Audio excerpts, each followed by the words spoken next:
ನಾನು ನಮ್ಮ ಮಮ್ಮಿ ಬಸ್ಸಲ್ಲಿ ಎಲ್ಲಿ ಹೋಗ್ತಾ ಇದ್ದೀವಿ ಅಂತ ನೋಡ್ತಾ ಇದ್ದೀರಾ? ಹೌದು, ಇವತ್ತು ನಂಗೊಂದು ಮೂವಿ ಶೂಟಿಂಗ್ ಇದೆ ಅಂತ ನಂದಿ ಹಿಲ್ಸ್ ಹತ್ರ ಹೋಗ್ತಾ ಇದ್ವಿ. ಇನ್ನೂ ಲೊಕೇಶನ್ನೇ ಸಿಕ್ಕಿಲ್ಲ. ಟೈಮ್ ನೋಡಿದ್ರೆ 10 ಗಂಟೆ ಆಯಿತು. ಹೊಟ್ಟೆ ಸಿಕ್ಕಾಪಟ್ಟೆ ಹಸಿತಿತ್ತು. ಬೆಳಗ್ಗೆಯಿಂದ ಏನೂ ತಿಂದಿಲ್ಲ ಅಂತ ಅಂದ್ಕೊಳ್ಳೋಷ್ಟರಲ್ಲೇ ಲೊಕೇಶನ್ ರೀಚ್ ಆಗಿಬಿಟ್ವಿ. ಇನ್ನೇನು ನೆಕ್ಸ್ಟು ಬಾಸ್ ಎಂಟ್ರಿ. ನಮ್ಮ ಗಣೇಶ ದೇವ್ರ ಹತ್ರ ದೇವರೇ ಒಳ್ಳೇದು ಮಾಡಪ್ಪ ಎಲ್ಲ ಅಂತ ಕೇಳಿಕೊಂಡು ನಾನು ರೆಸಾರ್ಟ್ ಎಕ್ಸ್ಪ್ಲೋರ್ ಮಾಡೋಕ್ಕೆ ಹೋಗ್ಬಿಟ್ಟೆ.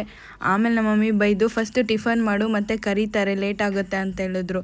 ಪಟ್ ಅಂತ ಹೋಗಿ ತಿನ್ಕೊಂಡು ಪಟ್ ಅಂತ ಡ್ರೆಸ್ ಚೇಂಜ್ ಮಾಡಿಕೊಂಡೆ. ಕಾಸ್ಟ್ಯೂಮ್ ಹಾಕ್ಕೊಂಡ್ಮೇಲೆ ಇನ್ನೇನು ಕೆಲಸ ನಮ್ಮದು? ಸ್ಪಾಟ್ ಹತ್ರ ಹೋಗೋದು. ಹೋಗಿ ನೋಡೋಷ್ಟರಲ್ಲಿ ಆಲ್ರೆಡಿ ಫೈಟಿಂಗ್ ಸೀನ್ ನಡೀತಾ ಇತ್ತು.